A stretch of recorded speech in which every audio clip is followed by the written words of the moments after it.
Bonjour et bienvenue à cette nouvelle vidéo sur les révisions pour le bac STMG. Aujourd'hui, on va corriger un exercice tiré des annales du bac qui concerne en particulier les fonctions. Donc les fonctions, c'est un sujet qui a été traité pendant plusieurs années de lycée, mais en particulier aujourd'hui, on va s'occuper de la dérivation et de ses applications en parcourant donc un exercice type qui est demandé au baccalauréat. Commençons donc par la lecture du sujet. On commence par du coup une fonction f qui est une fonction définie sur l'intervalle 0,300, ça va être important, par l'expression suivante que je vais donc souligner, c'est f de x égale moins x au carré plus 450x moins 20 000. On admet que f est dérivable sur l'intervalle 0,300 et on va noter dorénavant f', sa fonction dérivée. Alors attention, ce n'est pas la même fonction que f, c'est une autre fonction, c'est donc la fonction dérivée de f. Première question, résoudre dans l'intervalle 0,300 l'équation f de x égale à 0. Alors, je vais effectuer du coup cette résolution. De quoi s'agit-il? Eh bien, c'est très simple. Je vais d'abord recopier l'expression de f.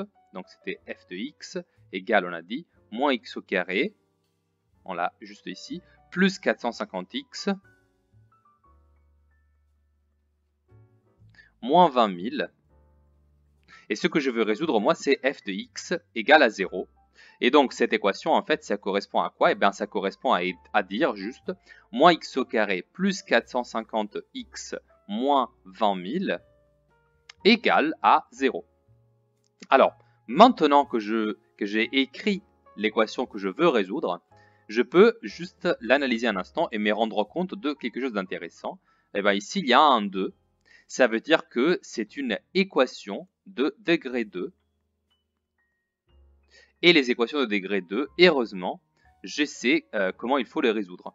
Alors, comment ça se passe? Eh bien, la première chose qu'il faut faire, c'est d'identifier les trois coefficients A, B et C. Donc ici, j'ai que A est égal à moins 1, parce que c'est moins x au carré, donc c'est moins 1 fois x au carré. Je sais que B, c'est égal à 450. Et je sais que C, c'est égal à moins 20 000. Eh bien, je sais que si je veux résoudre cette équation de second degré, ce qu'il va falloir que je fasse, c'est le calcul du discriminant, autrement dit de ce que j'appelle aussi delta. Alors delta, il est égal à l'expression suivante, c'est b au carré moins 4 fois a fois c, avec du coup a, b et c, les trois valeurs numériques que je suis en train d'encercler. Juste là, c'est les valeurs que j'avais trouvées juste avant. Et du coup, je calcule les discriminants avec ces valeurs-là. Et donc, ça va me faire 450 au carré moins 4 fois moins 1 fois moins 20 000. D'accord? Alors, c'est un calcul que vous pouvez effectuer à la calculatrice assez aisément. 122 500. Voilà. Donc, on remarque que cette valeur, elle est positive. Alors, si cette valeur elle est positive, eh bien, cela veut dire que l'équation que je suis en train de résoudre aura deux solutions. Donc, je peux aussi le marquer juste. Cette équation aura deux solutions. Et pour calculer les deux solutions, c'est très simple. J'ai encore la formule, je vous la rappelle. La première solution, c'est moins b plus la racine carrée de delta divisé par 2 fois a. Et la deuxième solution, c'est x2 du coup égal à moins b moins la racine carrée de delta divisé par 2 fois a. Alors j'applique du coup cette formule et je trouve que la première solution, ce sera moins 450 plus la racine carrée de 122 500 divisé par 2 fois moins 1, parce que c'était ça la valeur de a. Et x2, du coup, ce sera la même chose, pareil, mais avec un moins au milieu. Donc 122 500 toujours sous la racine, divisé par, alors 2 fois moins 1, on a compris, ça fait moins 2, mais bon, je vais le réécrire encore une fois. Voilà, et maintenant je peux du coup essayer de simplifier ces expressions pour trouver une valeur numérique un peu plus simple à gérer, et en particulier la racine carrée de 122 500, c'est juste égal à 350. Donc ici j'ai moins 450 plus 350 divisé par moins 2. Et alors, moins 450 plus 350, ça fait moins 100 divisé par moins 2.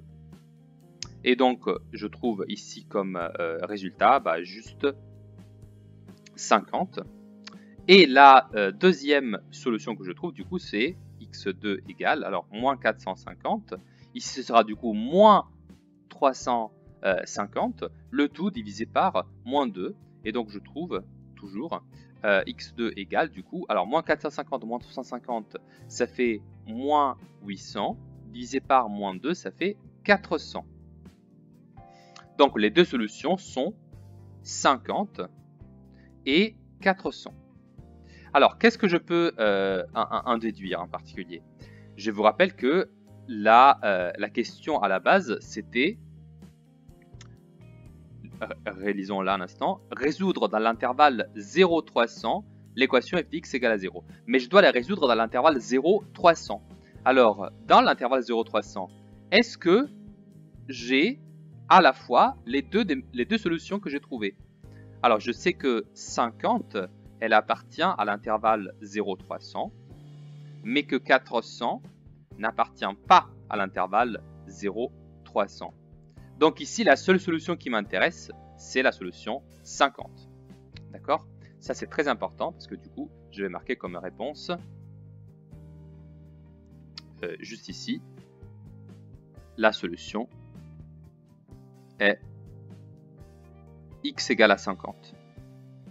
Voilà. Deuxième question, calculer f' de x. Très bien, là on change complètement de question. Du coup, je vais la faire ailleurs. Donc je vais mettre juste ici. Première question, calculer f' de x. Alors, pour calculer f' de x, je vais juste me rappeler quelle est l'expression de f de x déjà. Alors c'est moins x au carré plus 450x moins 20 000. Alors du coup, je vais la dériver et je sais que pour la dériver, je dois dériver les trois termes. Donc, je dois faire la dérivée de ce terme-là, la dérivée de ce terme-là et la dérivée de ce terme-là. Alors, la dérivée de moins x au carré, elle est très simple, c'est le moins, il reste, et la dérivée de x au carré, c'est 2x, donc c'est 2x ici. La dérivée de 450 fois x, c'est du coup la constante, 450, fois la dérivée de x, donc c'est 1. Et enfin, ici, j'ai la dérivée de 20 000, mais la dérivée d'une constante, c'est égal à 0. Donc ici, c'est comme si j'additionnais 0.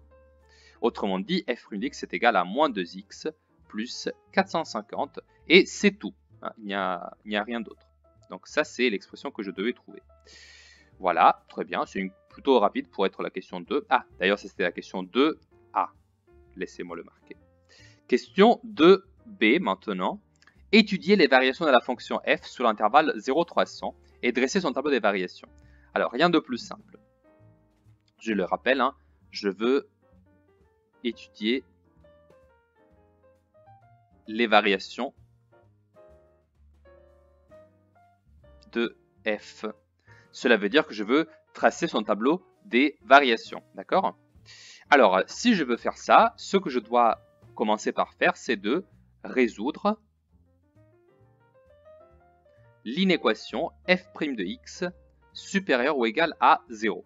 Alors, pourquoi je veux étudier cela? Eh bien, parce que la dérivée va me donner des informations sur les variations de la fonction elle-même. Donc ici, ce que je vais faire, c'est juste de travailler à résoudre cette inéquation et vous allez voir, ça va être simple. En effet, si j'écris cette inéquation, je trouve moins 2x plus 450 supérieur ou égal à 0. Alors, donc, terminons la résolution de cette inéquation. Eh bien, qu'est-ce que je trouve? Je fais moins 2x supérieur ou égal à... Alors, le plus 450 qui était là, je le porte de l'autre côté, ça devient du coup négatif, ça fait moins 450. Et du coup, pour l'isoler complètement, il faut que je prenne le moins 2 qui est là et que je le porte de l'autre côté. Mais du coup, comme il était un produit, il devient une division. Et donc, ça fait x. Et de l'autre côté, je trouve moins 450 divisé par moins 2. Mais comme j'ai divisé par moins 2, qui est négatif, je dois donc changer le sens de l'inégalité. Attention à ça, vous voyez, ici, c'était dans le supérieur, il était à gauche, et là, le supérieur, il est à droite. Mais par contre, j'ai terminé parce qu'ici, je peux juste réécrire x inférieur ou égal à, et moins 450 divisé par moins 2, vous pouvez le faire à la calculatrice, ça donne très facilement le résultat 225. Voici donc la solution. Très bien. Alors, à partir de ça, je peux du coup tracer le tableau des signes de f'. Et grâce au tableau de signes de f', je peux tracer du coup le tableau des variations de f. Alors laissez-moi juste écrire du coup. Alors x, pour ce qui concerne f', alors je sais que x varie entre 0 et 300. Et je sais que si x est inférieur ou égal à 225, eh bien alors, toute cette expression-là, l'expression moins 2x plus 450, donc l'expression f' de x, elle est positive. Alors ça veut dire que pour cette fonction, si je me trouve à gauche de 225, donc ici, la fonction dérivée de f sera positive. Mais alors ça veut dire qu'ailleurs elle est négative et ça veut dire qu'elle vaut 0 pour x égale à 225. Donc je peux en tirer une conclusion sur la fonction f, c'est que là où la dérivée elle est positive, la fonction elle est croissante. Et là où la dérivée de f elle est négative, eh bien la fonction elle est décroissante. Donc vous voyez, j'ai ainsi obtenu le tableau des variations de f. C'était ça qui m'intéressait finalement. Mais du coup, pour l'obtenir, j'ai dû d'abord étudier le signe de f'. Alors, je ne l'ai pas encore terminé parce qu'il faut que je remplisse les espaces ici que je suis en train de laisser, vous voyez. Ce sont du coup, ici, je dois mettre les valeurs atteintes par la fonction f pour x égale à 0, x égale à 225 et x égale à 300. Qu'est-ce que cela veut dire? Eh bien, ça veut dire qu'il faut que je calcule f de 0, f de 225 et f de 300. C'est des petits calculs que je peux faire aisément à la calculatrice. Donc ici, je vous donne directement le résultat. F de 0, ça fait moins 20 000. F de 225, ça fait 30 625. Et f de 300, ça fait 25 000. Et donc, je peux les compléter, remplir du coup avec ces valeurs-là les trois espaces. Donc, ça c'est moins 20 000, je vais la caser juste là. Moins 20 000.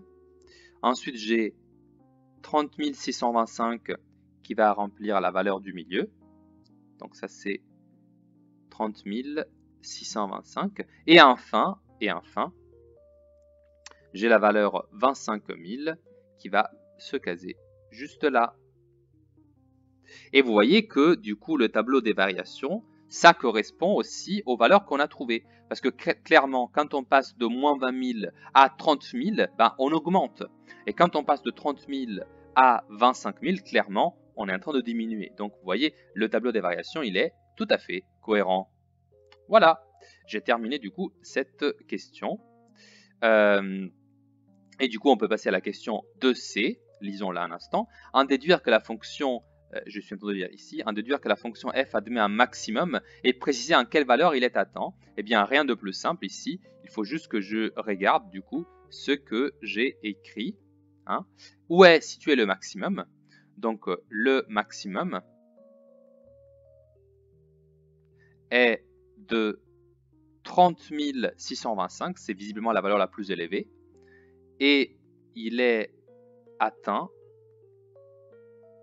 pour x égale à 225. Voici donc la réponse, c'est toute courte, c'est une petite phrase. À quoi ça sert? Eh bien, ça c'est l'interprétation de mon résultat. Donc c'est très important de le faire parce que, comme vous allez le voir dans un instant, ça va servir dans les applications. Et justement, lisons la suite du problème qui va justement nous faire cela. Une entreprise est spécialisée dans la production de tablettes tactiles. Or, cette entreprise a une capacité de production hebdomadaire pouvant aller jusqu'à 300 unités. Alors, qu'est-ce que ça veut dire qu'on peut aller jusqu'à 300 unités? Comme on produit quelque chose, ça veut dire que la valeur minimale de production, c'est 0, c'est-à-dire si on produit rien, et on peut arriver jusqu'à 300 unités. Donc, vous voyez, l'intervalle de production de cette entreprise est de toujours 0,300, comme dans mon problème précédent. Pour les valeurs entières de la variable x, qui représente le nombre de tablettes tactiles fabriquées et vendues par semaine, donc attention, c'est la production hebdomadaire, excusez-moi, c'est la vente hebdomadaire, on admet que f de x représente le résultat Donc le résultat, ça veut dire le chiffre d'affaires de cette entreprise. D'accord? Donc c'est ça le résultat de l'entreprise. C'est la fonction f de x. Première question. À partir de combien de tablettes tactiles produites et vendues par semaine, l'entreprise réalise-t-elle un résultat positif, c'est-à-dire un bénéfice?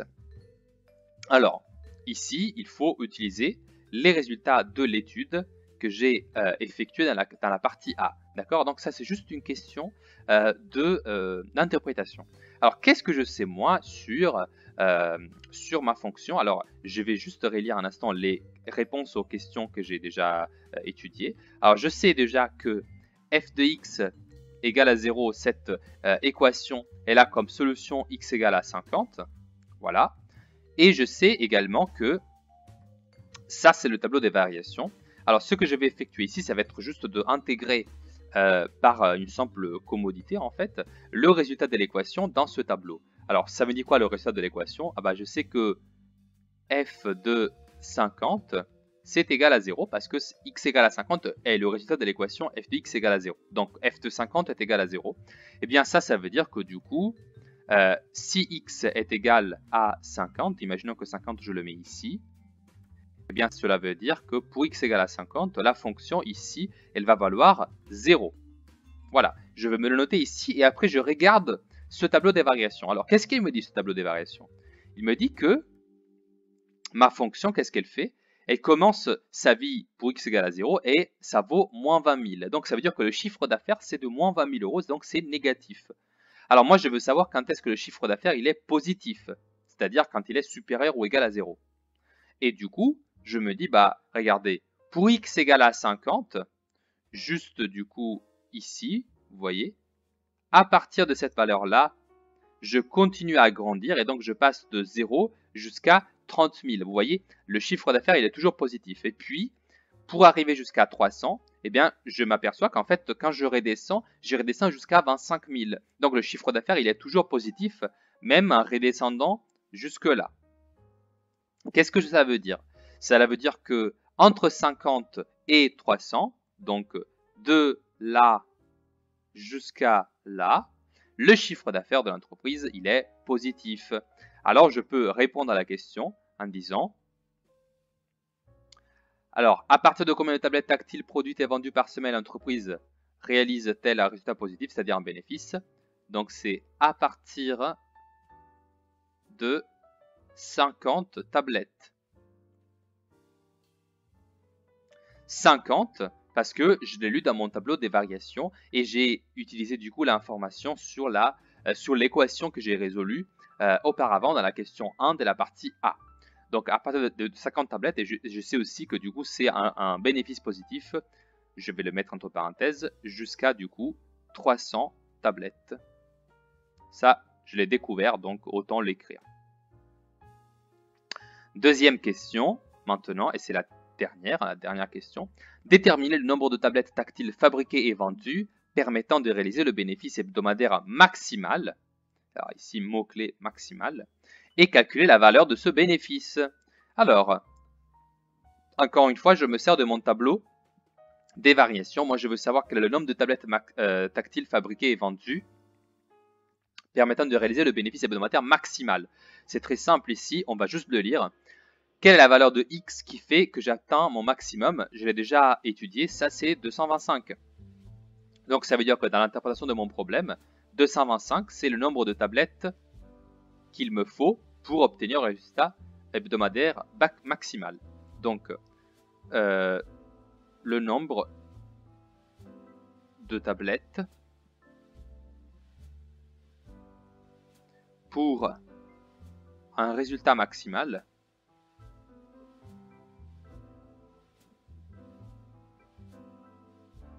est de 225.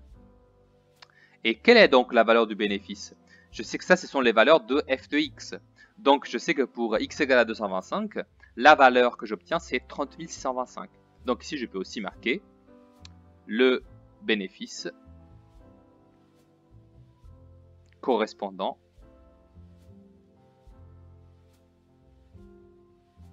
est de 30 625 euros. Alors je vous rappelle que ici c'était très simple parce que on nous avait dit que f de x représente le résultat en euros. Donc il faut juste faire attention parce que dans d'autres problèmes ils auraient pu dire que le résultat n'était pas exprimé en euros, mais par exemple en milliers d'euros, ou en centaines d'euros, ou en dizaines d'euros. Donc voilà, il faut juste faire toujours attention au texte du sujet. D'accord? Il faut toujours le lire avec beaucoup d'attention. Voilà, on a donc terminé notre problème. Je vous remercie pour l'attention que vous avez voulu m'accorder jusque-là, et je vous dis à bientôt pour une prochaine vidéo.